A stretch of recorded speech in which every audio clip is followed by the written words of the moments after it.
There are stories that claw at you long after you've heard them. Stories so disturbing, so unthinkable, that your brain refuses to accept they're real. This is one of those stories. For over a century, deep in the isolated mountains of Nova Scotia, a family lived in total seclusion, cut off from society, from morality, from reality itself.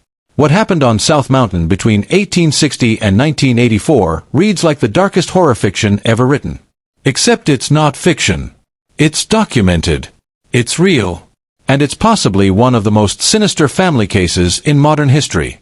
We're talking about 5 generations of systematic abuse, where more than 15 adults actively participated in crimes against at least 13 children. A nightmare hidden in plain sight, ignored by a society that chose not to see. Until one brave 14-year-old girl decided that silence was no longer an option. What she revealed would shock an entire nation, and change how we look at evil hiding in forgotten corners of the world. Before we dive into this investigation, I need you to do something. If this is your first time here, hit that subscribe button right now, because stories like this need to be told, and I need you here to make sure they're never forgotten. Drop a comment below and tell me where you're watching from.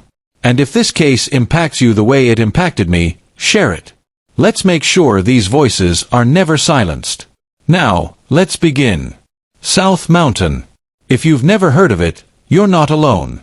It's a rugged, beautiful stretch of wilderness in Nova Scotia, Canada. Dense forests, rolling hills, and landscapes that look like they're frozen in time. In the 1980s, there were barely any paved roads cutting through the thick vegetation. It was remote. Isolated.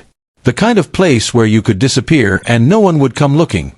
And that's exactly what one family did. For over a century, the Goler family lived on South Mountain, completely removed from society. To the people in the valley below, towns like Kentville and Wolfville, the Golers were just those strange mountain people. You know the type. The ones kids whispered about at school. The ones neighbors avoided. Dirty children showing up to class once in a while, adults who rarely came down from the hills. But here's the thing. Poverty and isolation. That was just the surface. Beneath it, something far darker was festering. Something that had been growing, unchecked, for generations. It all started back in 1860. A man named Silas Goler arrived in South Mountain, fleeing slavery in the United States during the War of 1812. His wife, Amelia, had escaped bondage too. Together, they crossed the border into Canada, seeking freedom, a new life. But the freedom they found, it was relative at best. The land on South Mountain was harsh. Rocky, sloped, impossible to farm properly. The winters were brutal. Families like the Golers survived by hunting, fishing, gathering whatever the forest offered. They weren't thriving. They were surviving. Barely. And over the decades, something happened. The Golers didn't just stay isolated geographically. They became isolated socially, mentally, morally. By the 1970s, while the towns in the valley below were prospering, becoming vibrant commercial centers, South Mountain remained frozen. Stuck in the past. A world unto itself. Locating the Goler property wasn't easy. No signs. No numbers. No clear indication anyone lived there. But if you found Deep Hollow Road and followed it far enough, you'd see it. A gray, weathered wooden house. Rusted vehicles scattered around like abandoned toys. Piles of trash swallowed by overgrown vegetation. Walls patched with tar paper. Windows covered in plastic instead of glass. A roof caving in, held together by oxidized metal sheets. And inside that house, more than 30 people lived there. Charles Goler and his wife Stella were the heads of the family. Both in their 50s by 1980, they'd raised 9 children on that property. But here's where it gets disturbing. Those children never left. They married each other. They married cousins. Their own children grew up in the same decaying house, surrounded by the same people, trapped in the same cycle. This wasn't just a family living in poverty. This was a family that had been cut off from the outside world for so long, they'd created their own reality. Their own rules. Their own twisted version of normal. And no one knew. Or maybe, no one wanted to know. The valley residents had a saying. If you wanted to insult someone, you called them a Goler. It was that bad. The name itself was synonymous with filth, ignorance, dysfunction. Teachers saw the Goler kids come to school dirty, wearing torn clothes that reeked. They were bullied relentlessly, called stupid, called weird. But what nobody knew, what nobody wanted to see, was what was really happening inside that house on Deep Hollow Road. Because poverty, that was just the beginning. Beneath the surface, hidden behind those plastic-covered windows, something infinitely darker was taking place. Something that had been happening for generations. And in January 1984, when a 14-year-old girl finally found the courage to speak, the world would discover just how deep the horror truly went. Let's talk about what really happens when a family lives in total isolation for over a century. Not just physical isolation, but social, educational, moral isolation.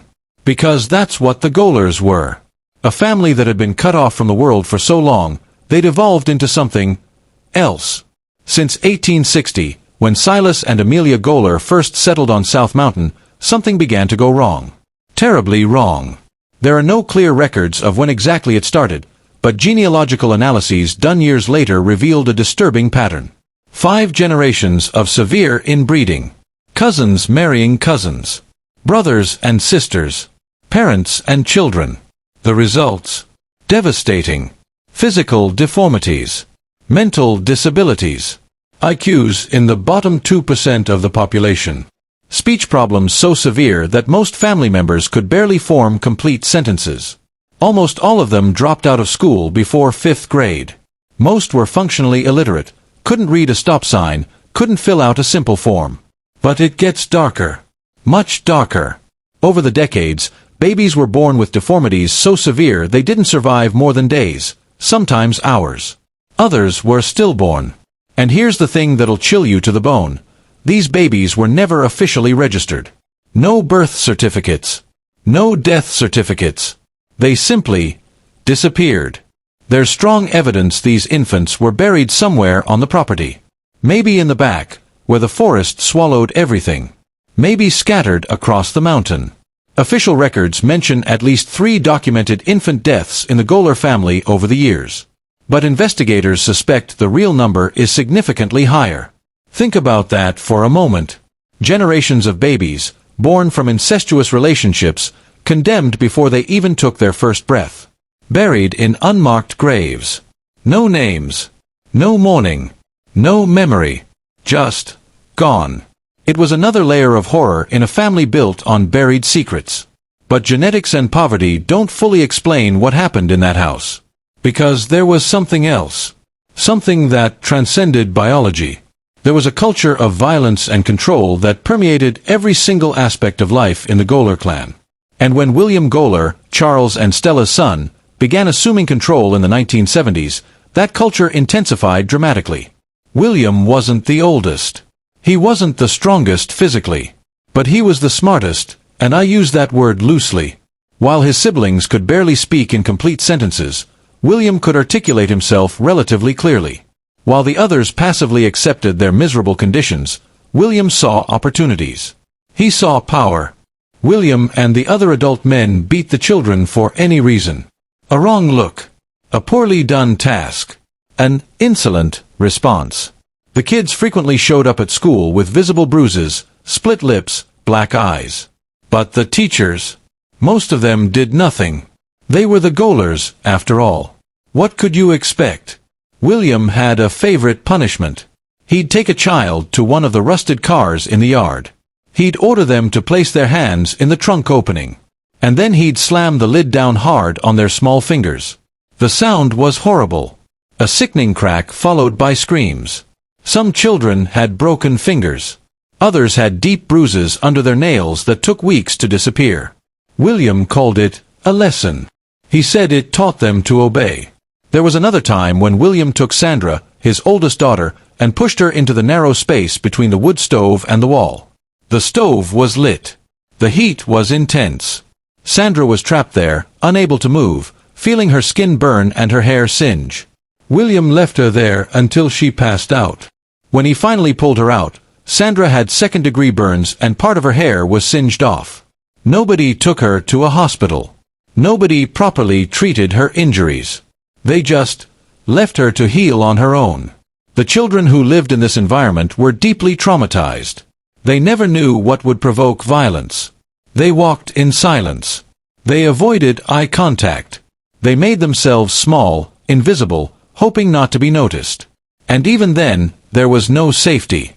Because the physical violence, the beatings, the burns, the dog attacks, that was only part of the nightmare. What else was happening inside that house? What William and the other adults were doing to those children was far, far worse. And in 1979, when a woman named Wanda Winston entered the picture, the horror would reach levels that even seasoned investigators would struggle to comprehend. 1979, that's when everything got worse. If you can even imagine that being possible. Hazel, William's wife, decided to have a tubal ligation surgery. She didn't want more children. 3 daughters were more than enough in that hellhole. The surgery required a few days in the hospital, which meant William was left alone with his daughters and the rest of the family. That's when he met Wanda Winston. Wanda was 20 years old, from another marginalized mountain family. Her own childhood had been marked by violence and neglect. At 18, she'd run away. Worked briefly as a waitress. At 19, she married a man who abused her. The marriage lasted 8 months. When she met William, Wanda was vulnerable, aimless, desperate for anything resembling stability. William offered her work as a nanny and housekeeper while Hazel was in the hospital. Wanda accepted.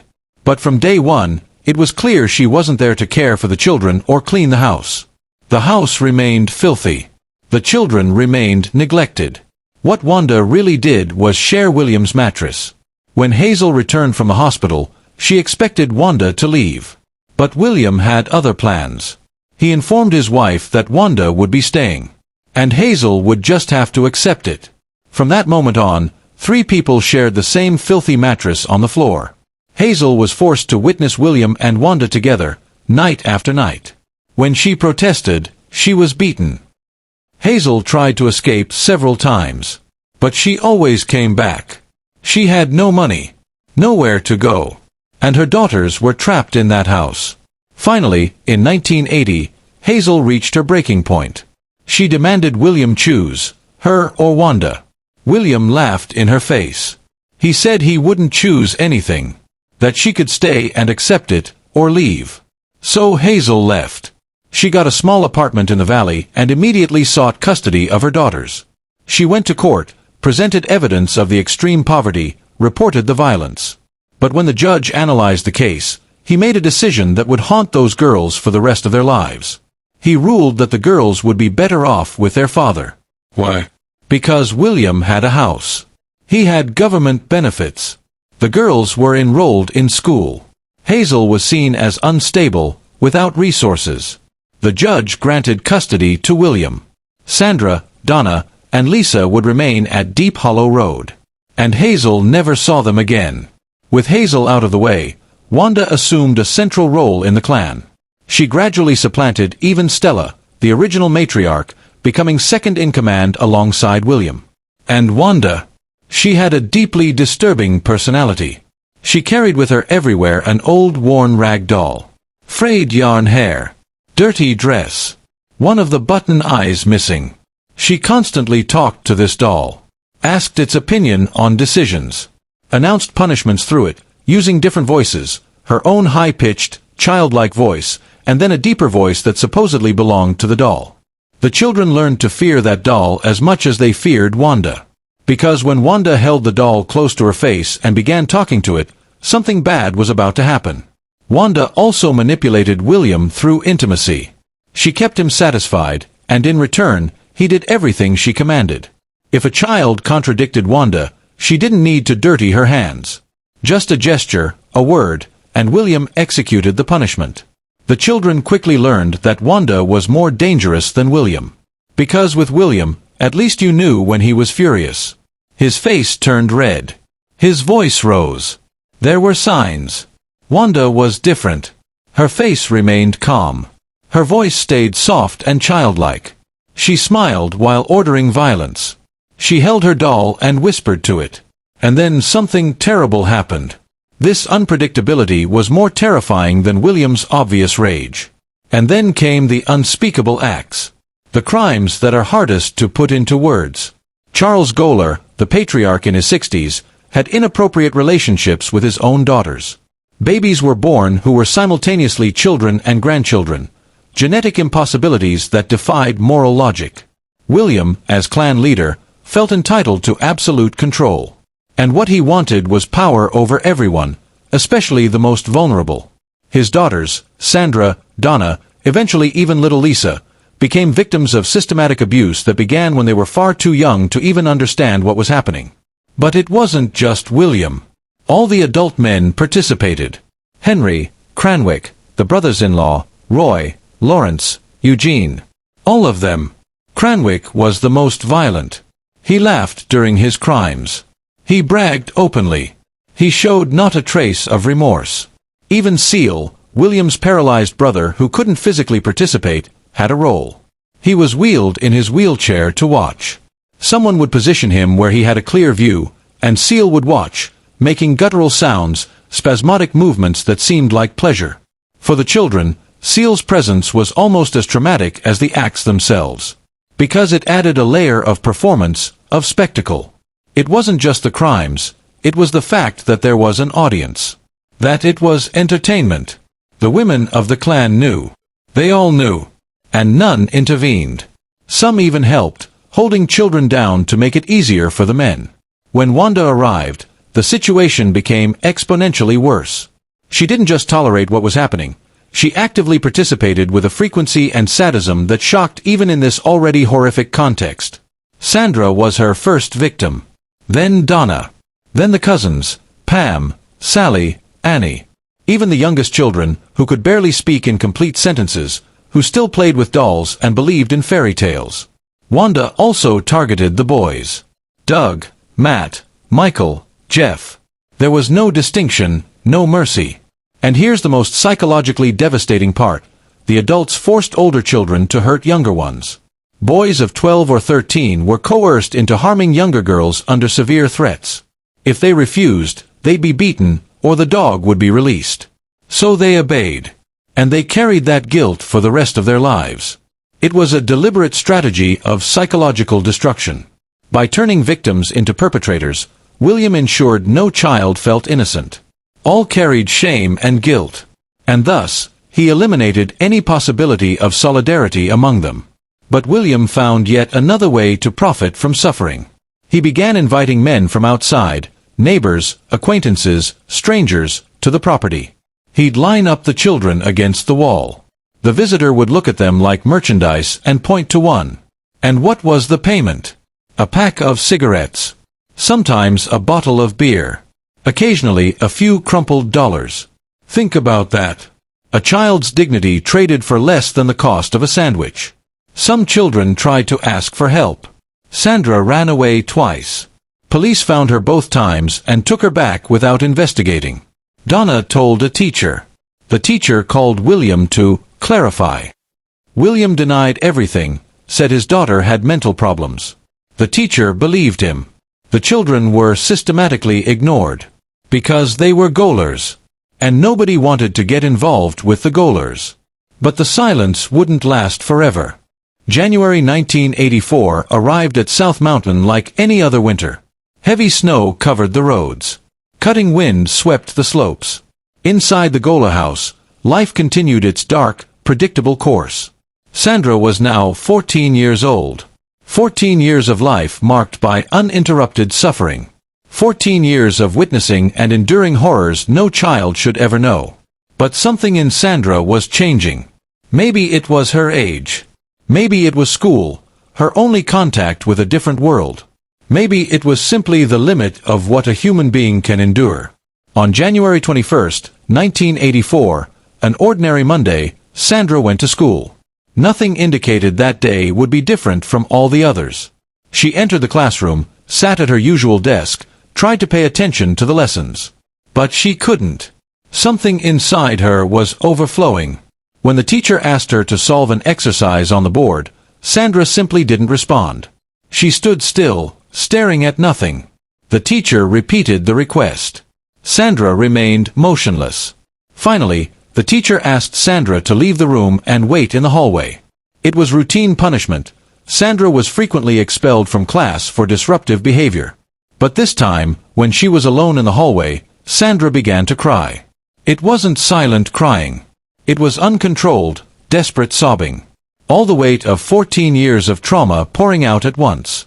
The teacher, a woman named Mrs. Henderson who was relatively new to the school, heard the crying and came out to check. What she saw alarmed her. Sandra was huddled against the wall, hugging her knees, trembling violently. Mrs. Henderson knelt beside her. She asked gently what was happening. Sandra lifted her tear-soaked face and said something Mrs. Henderson would never forget. She said her father treated her inappropriately. That he violated boundaries that should never be crossed. Mrs. Henderson froze. She asked Sandra to explain what she meant. And Sandra explained. With direct words. No beating around the bush. The way only a young person who has lost all innocence can speak. She said her father had been committing crimes against her since she was very young. That it happened constantly. That it wasn't just him, but all the men in the house. That there were other children suffering the same. Mrs. Henderson, trembling, told Sandra to wait there. She ran to the principal's office and immediately called social services. Within an hour, a social worker named Dale Morrison arrived at the school. Dale was 30 years old and had worked in child protection for 5 years. She'd seen many difficult cases. But when she began talking with Sandra, she realized this was different. Dale didn't rush Sandra. Didn't pressure her. Just listened. And Sandra told everything. Each adult involved. Each type of violence. The daily routine of victimization. Wanda. The outsiders brought in to choose children. The total absence of protection or hope. Dale knew she couldn't send Sandra back home. She made some calls, and within hours, the Royal Canadian Mounted Police, Canada's national police force, was involved. 2 officers were assigned. Constable James McNeil and Constable Patricia Decker. Both had experience in child abuse cases. But nothing had prepared them for what they were about to discover. On the night of January 21st, Sandra didn't return home. For the first time in her life, she slept in a safe place, a temporary foster home maintained by social services. At the Goler property, Sandra's absence was immediately noticed. William interrogated Donna and Lisa. Where was their sister? What had she done? The girls didn't know. But William's instinct told him something was very wrong. The next day, January 22nd, William received confirmation of his worst fears. The school principal called, informing him that Sandra wouldn't be returning home. That she was in protective custody. That serious accusations were being investigated. William flew into a rage.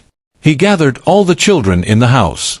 He said, with that menacing calm that was more frightening than screams, that if anyone talked to the police, the consequences would be terrible. Donna, 12 years old, was terrified. Not for herself, but for Lisa, her 8-year-old little sister. Donna had practically raised Lisa after their mother left.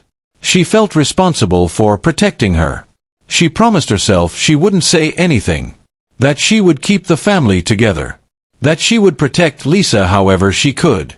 But on January 23rd, when she arrived at school, Donna was called to the principal's office.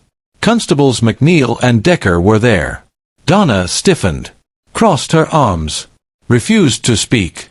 The officers were patient. They explained that Sandra was safe. That they wanted to help. That Donna didn't need to be afraid. Donna remained silent. Then Constable Decker said something that changed everything. She explained that Lisa would also be protected. That they would take care of her. But that they needed Donna to tell the truth. Donna wavered.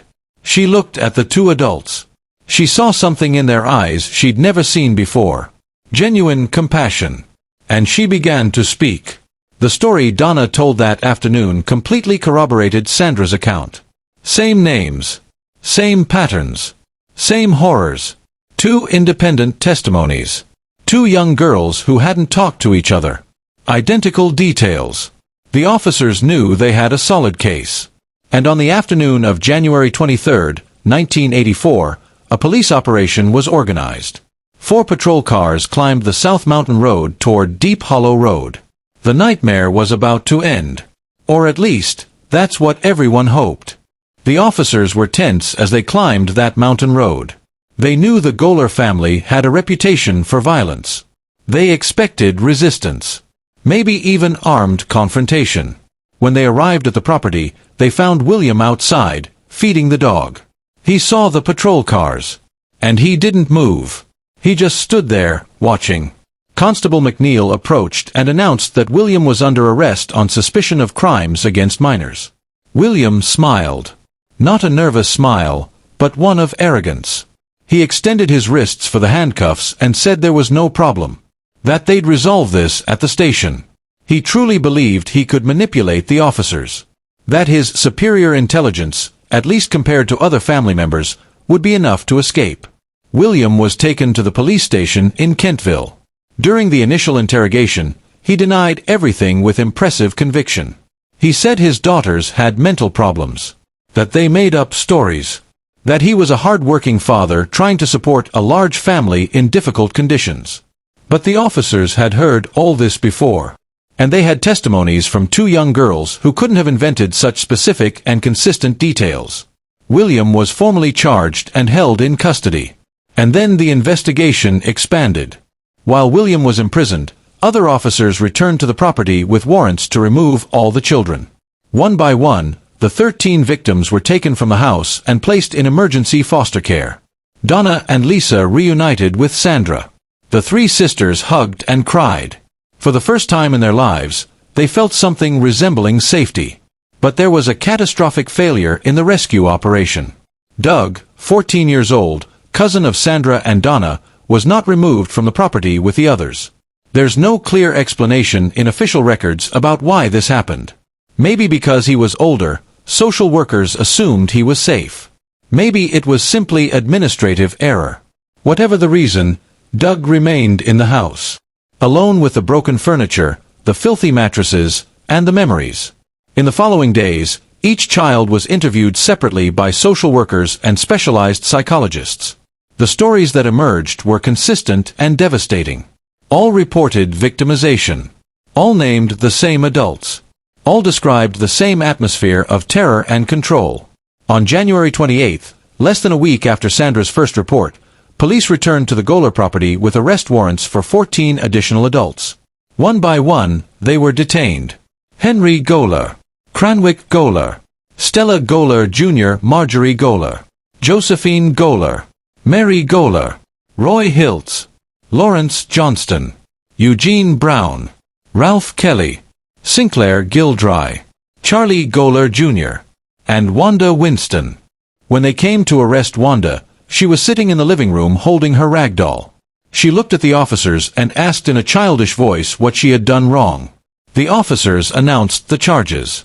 Crimes against 8 children. 4 boys, 4 girls. Ages ranging from very young to 12 years. Wanda showed no emotion. She just asked to take the doll. The interrogations that followed were surreal. William continued denying everything. He maintained his posture of offended innocence. He insisted he was a victim of conspiracy. But the other family members didn't have the same ability to lie convincingly.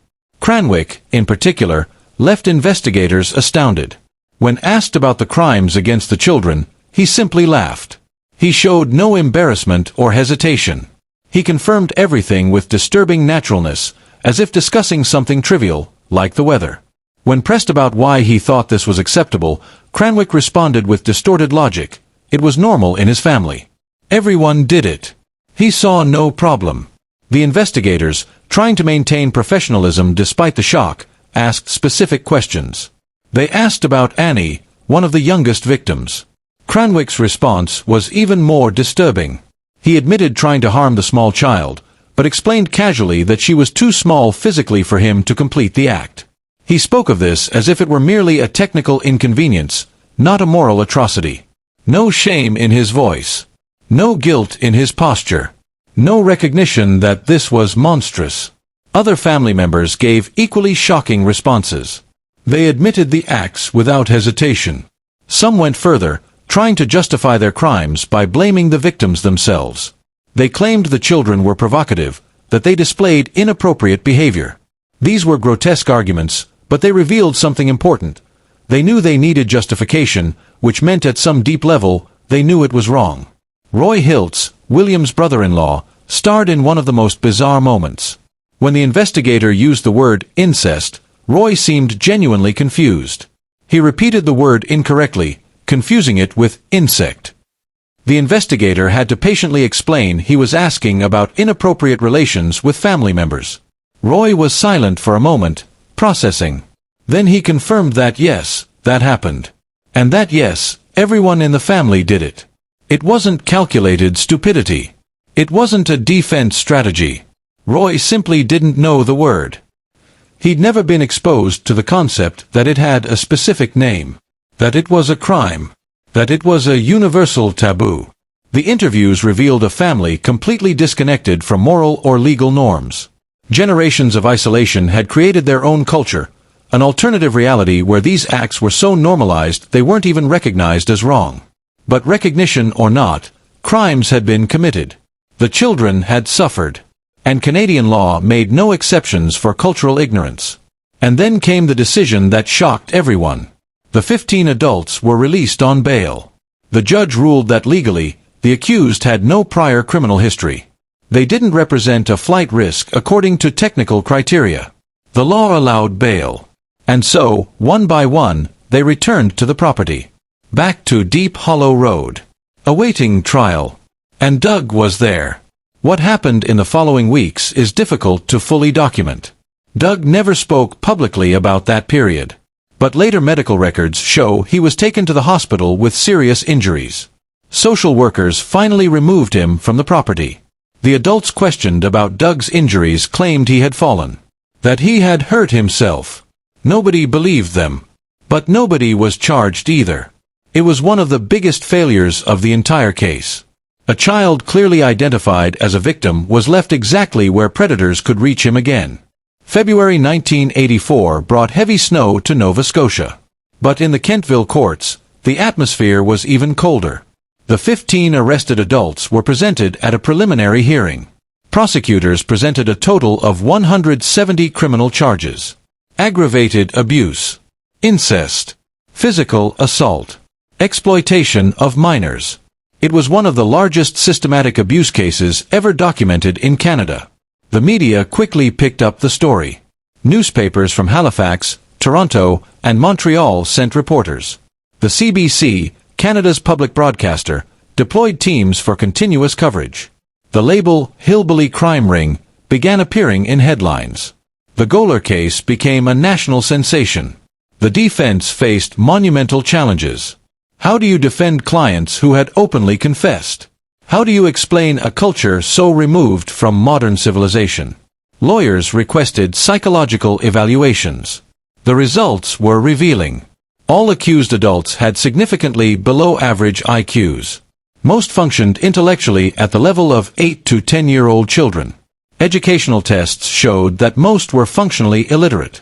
They couldn't identify traffic signs. They couldn't fill out simple forms. They lived in a drastically limited cognitive world. The defense argued that the defendants lacked the capacity to understand the gravity of their acts. That they had been raised in a segregated culture where such behaviors were normalized. The prosecution countered, ignorance is no excuse, especially when there's evidence that the defendants knew their actions were wrong. After all, they threatened the children not to tell anyone. The judge decided the defendants were mentally capable of being tried. The proceedings would continue. Of the 15 accused, 14 chose to make plea deals.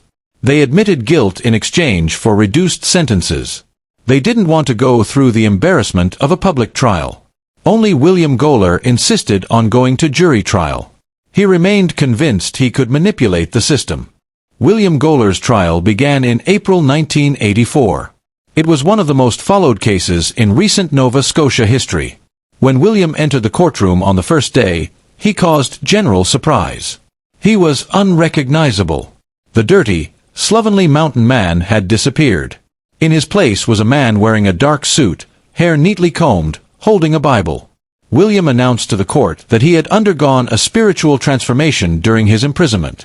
That he had found Jesus Christ. That he was repentant of his sins and sought redemption. His strategy was clear: try to win sympathy from the jury by presenting himself as a reformed man. But the prosecution wasn't fooled. They presented testimony after testimony. Social workers, doctors who examined the children, psychologists, and then the victims themselves. Sandra was called first. She was 14 years old but looked older. Her eyes were those of someone who had seen too much. When she entered the room and saw her father sitting at the defense table holding the Bible, something broke inside her. She began to tremble. She had difficulty speaking. The prosecutor was gentle, asked simple questions. Sandra tried to answer, but the words came out broken. She began to cry. She asked for a break. During the recess, Sandra told the social workers she couldn't continue, that she didn't have the strength to face her father. But then it was Donna's turn. Donna was 12 years old, younger than Sandra, but somehow more resilient, or perhaps just more determined. When she entered the courtroom, she looked directly at William. She didn't look away, didn't waver. The prosecutor asked the questions. Donna answered with impressive clarity. She detailed years of victimization, named perpetrators, described the routine of terror. William tried to intimidate her. He fixed his gaze on her. At one point, he moved his lips silently, forming threatening words that only Donna could see. Donna saw. Her eyes filled with tears. But she didn't stop. She kept talking, kept testifying. When she finished, the courtroom was in absolute silence. The defense tried to discredit the young girls. They argued they were mentally unstable, that they had reasons to invent stories, that they weren't reliable witnesses. But the jury saw through it. They were 12 ordinary people, fathers and mothers, grandparents. They looked at those young girls and saw truth. After 3 days of deliberation, the jury returned with a verdict.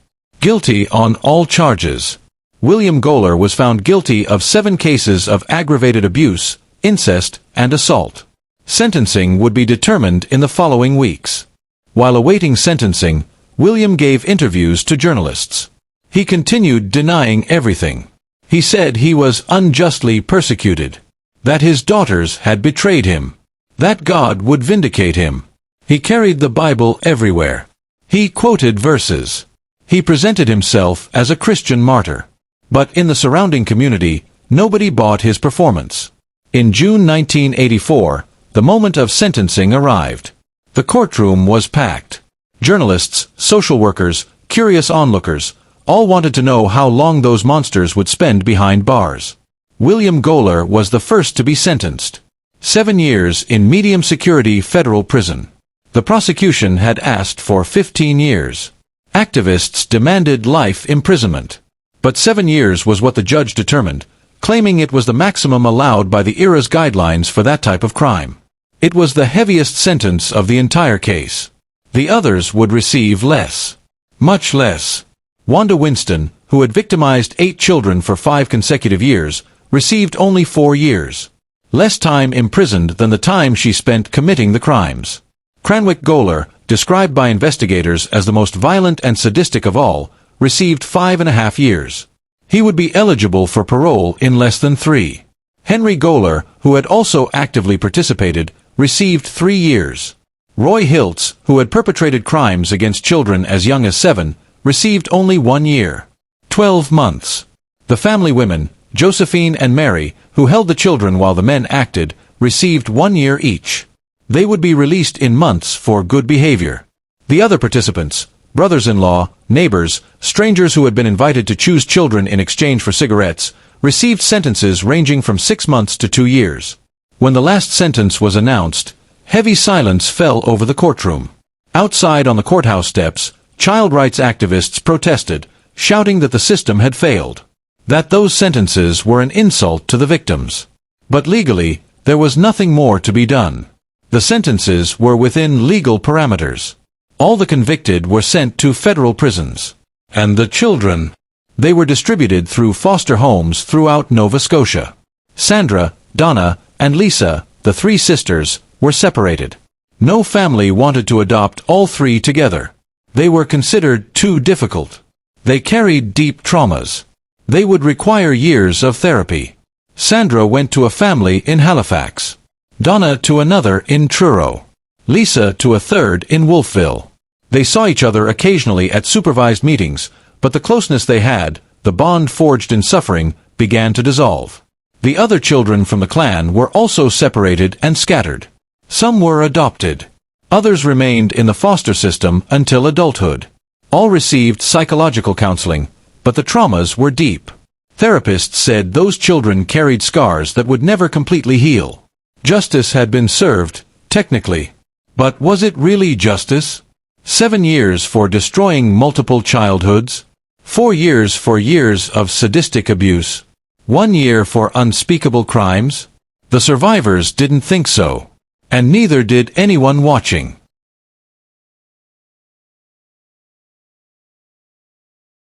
She spoke directly to the camera with an expression of genuine indignation. She blamed Sandra for reporting. She said the girl had destroyed the family. That before the police came, everyone lived well. That Sandra was the traitor, the liar, responsible for everything. She showed no concern whatsoever for the victimized children. She didn't acknowledge that crimes had been committed. Her only concern was the destruction of the family. It was final evidence of how distorted the Goler clan's moral reality was. Even the grandmother, who should be the natural protector of her granddaughters, chose the criminal side. The documentary shocked the entire country.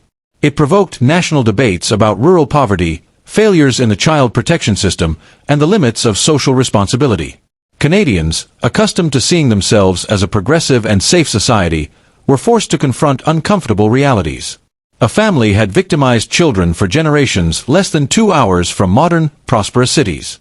The documentary forced the nation to look in the mirror and ask, in how many other places is this happening right now? How many other children on remote farms and isolated communities are suffering while everyone around chooses not to see? But the questions remained unanswered. Now, let's talk about what happened to the survivors. Because their stories are heartbreaking. Sandra, William's oldest daughter, had a torturous path. In adolescence, she struggled with severe depression. She attempted suicide twice. She was admitted to psychiatric units.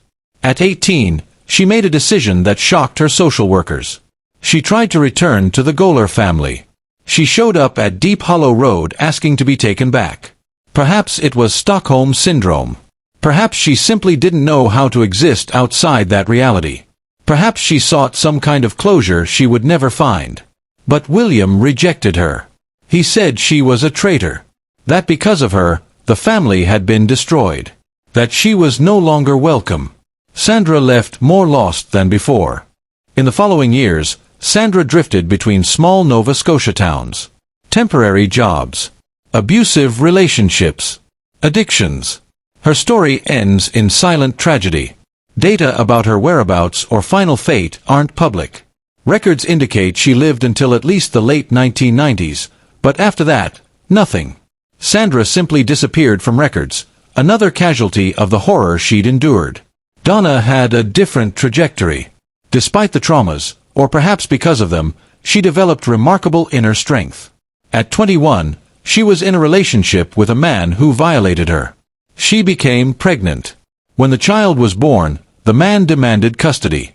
And incredibly, a judge granted it. The argument: Donna, as a Goler clan survivor, was genetically and psychologically unsuited for motherhood. It was a cruel echo of the past. Once again, the system failed her. But Donna fought. She hired a lawyer. She appealed. And finally, after 2 years, she regained custody of her son. She met another man, this one gentle and understanding. They married. They had another child.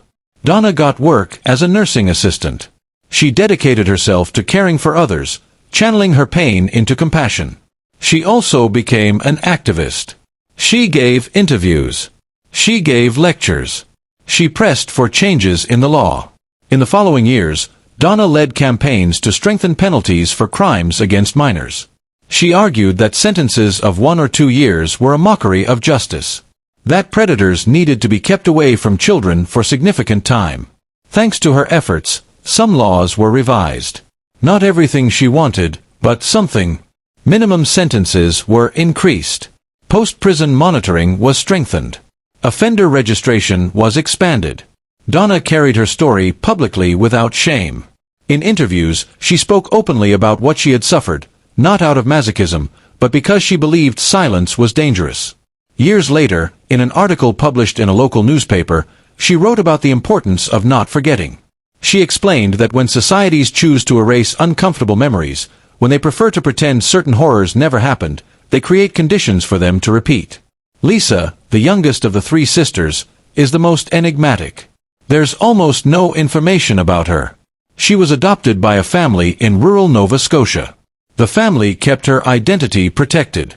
There's an unconfirmed report that Lisa legally changed her name, completed secondary education, and moved to another province. But this can't be verified. Whether she found peace, nobody knows. And perhaps that's better. Perhaps anonymity is her gift. The other children from the clan, the cousins, nephews, also disappeared into anonymity. Some were adopted and assumed new identities. Others entered adulthood and simply vanished from public records. Doug, the boy left behind when everyone was arrested, never spoke publicly about his experience. Records indicate he was placed in foster care after finally being rescued, but after that, nothing.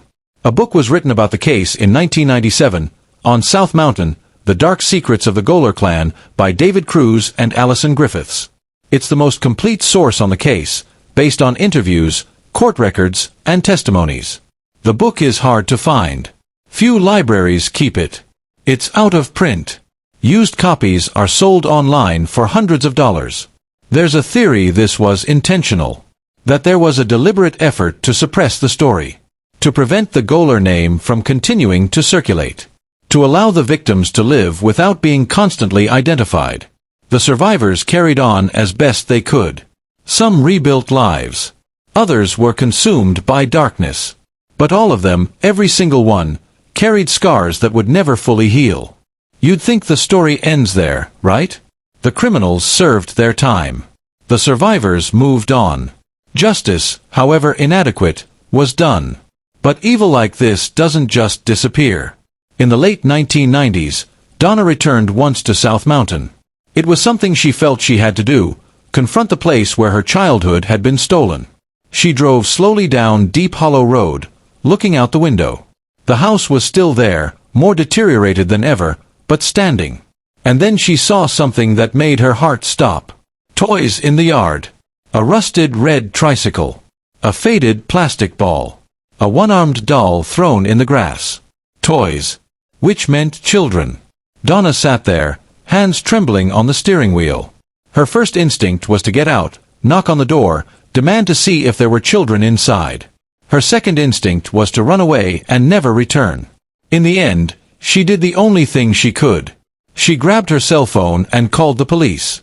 She reported there were toys on the Goler property. That she feared there were children living there. That they needed to investigate immediately. The police investigated. And in 1999, William Goler was arrested again. This time, the charges involved a new generation. Specific details were never fully disclosed to the public, but court records indicate that at least 2 small children were in the custody of clan members when police arrived. Think about that. After everything, after the trials, the convictions, the national outrage, it was happening again. William faced a new trial. He was convicted again. This time, he received a sentence of 12 years, longer than the first, but still not enough considering what he'd done. He was sent to a medium-security federal prison. Prison records indicate William remained incarcerated until at least 2011. After that, there's no public information. There's speculation he died in prison, but no obituary was published. No news was released. William Goler simply disappeared from records. Wanda Winston disappeared from public records after her second release in 2000. Her whereabouts are unknown. There are no death records, no new arrests. It's as if she evaporated.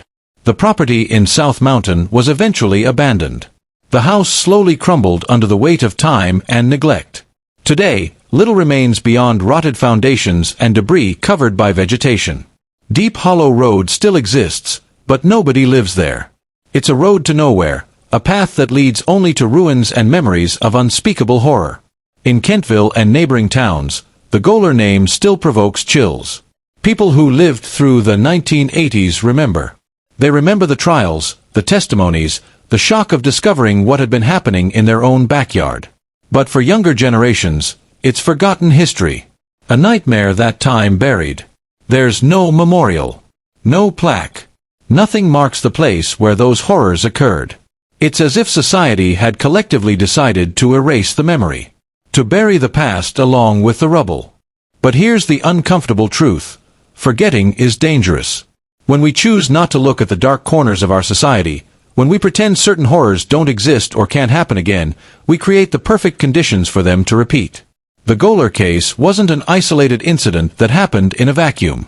It was the product of multiple, interconnected failures. Geographic isolation allowed the family to operate unseen for generations. Extreme poverty created desperation and helplessness.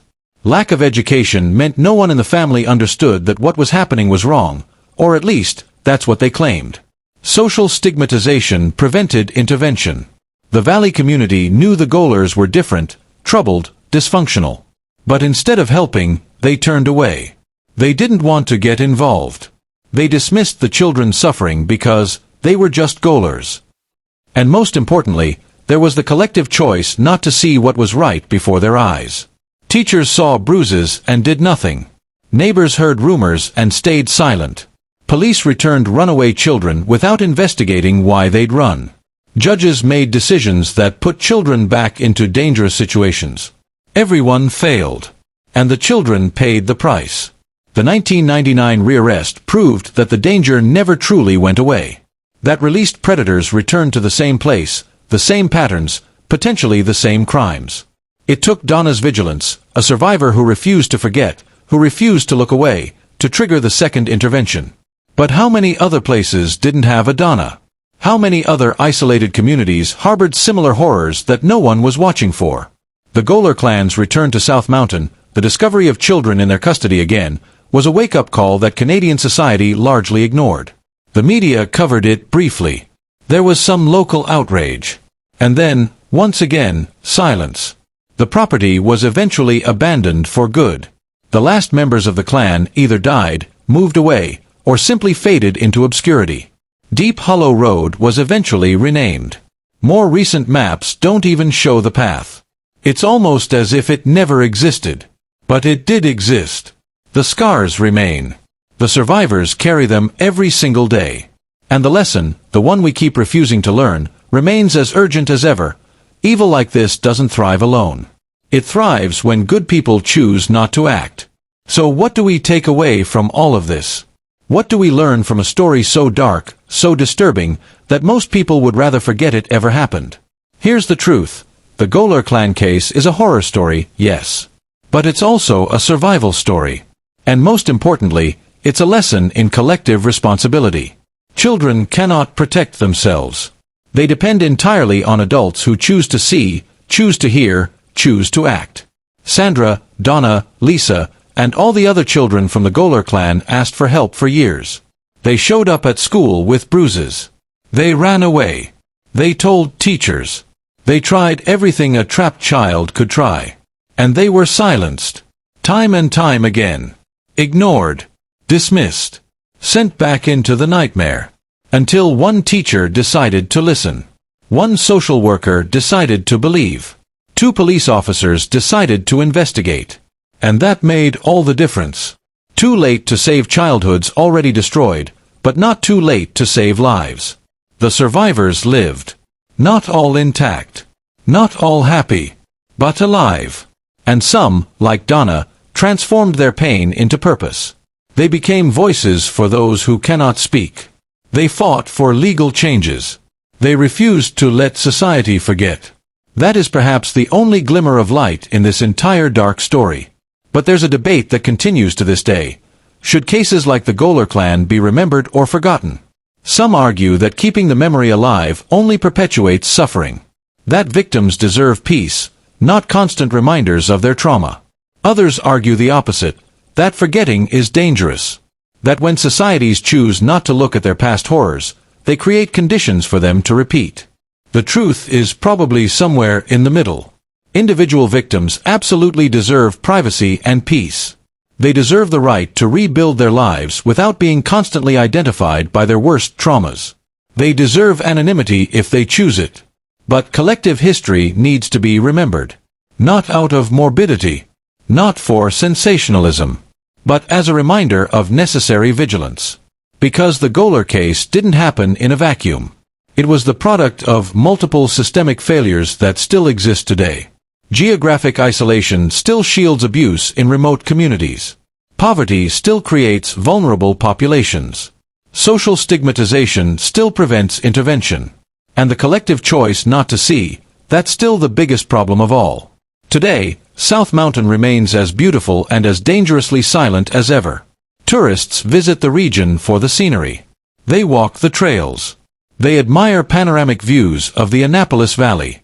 Few know the story buried there. Deep Hollow Road was renamed. It doesn't appear on most modern maps. It's almost as if it never existed. But it existed. And the scars remain. In Kentville court archives, dusty boxes hold the records. Thousands of pages of testimonies, medical evaluations, psychiatric reports. They document with clinical, cold details the extent of the suffering. They prove it happened. That it was real. But almost nobody accesses those archives. They're nightmare relics that society prefers to forget. The last public mention of the Goler case was in 2011, when a local newspaper published a brief article about the 30th anniversary of the initial investigation. The article was 3 paragraphs long. It didn't mention names. It didn't go into details. It was like an epitaph, short, vague, forgettable. But the victims haven't forgotten. They carry the memories every day. In nightmares. In unexpected triggers. In difficulties trusting, loving, simply living. Some managed to build relatively normal lives. Others still struggle. And some, like possibly Sandra, were consumed by the darkness they endured. There's no happy ending to this story. No complete redemption. No true justice. There's only the naked truth that human beings are capable of incomprehensible evil. And that this evil, when allowed to thrive unchecked, creates victims who never fully recover. The Goler clan was a product of geographic isolation, extreme poverty, inbreeding, ignorance, and systematic social failure. But mainly, it was a product of choices. Choices made by adults who knew, at some level, they were causing suffering. William Goler chose to commit crimes. Wanda Winston chose to commit atrocities. Cranwick, Henry, all the others, they chose. And the surrounding society chose to ignore. That's the complete tragedy. It wasn't inevitable. It could have been stopped decades earlier if someone had looked. If someone had cared. But they didn't look. They didn't care. Until a 14-year-old girl, broken but not defeated, decided she couldn't take it anymore. And she spoke. Sandra Goler, with all her pain and trauma, saved the other children. Her act of courage triggered everything that came after. Donna, at 12 years old, reinforced Sandra's truth. She stood firm. She testified despite her father's intimidating stare, despite the threats, despite the fear. Together, they brought down William Goler's empire of terror. Not perfectly. Not completely. But enough. And perhaps that's what we can learn from this nightmare. That even in the darkest places, even in the most desperate situations, one person's courage can make a difference. A teacher who listens. A social worker who believes. A police officer who investigates. A child who speaks. Each individual choice matters. The Goler clan case is a reminder that the worst nightmares aren't in horror movies. They're in real places, happening to real people, while everyone around chooses not to see. And as long as there are children suffering in silence, in remote mountains, in suburban houses, in urban apartments, we must continue looking, listening, acting. We must choose to see. The echo of South Mountain continues to resonate for those who want to hear. Teachers saw. Police heard. Neighbors knew. Everyone failed. The victims screamed. Finally, someone listened. May we all choose to listen. Because forgetting is complicity. Silence is permission. And the next Sandra, the next Donna, They're out there right now, waiting for someone to care enough to act. This isn't just a story about the past. It's a warning about the present. And a call to action for the future. Don't look away. Don't stay silent. Don't assume someone else will help. Be the person who listens. Be the person who believes. Be the person who acts. Because that's how we prevent the next Goler clan. That's how we protect the vulnerable. That's how we honor the survivors who transformed their pain into purpose. Remember their names. Remember their courage. And most importantly, remember the lesson. Evil thrives when good people choose not to act. So choose to act.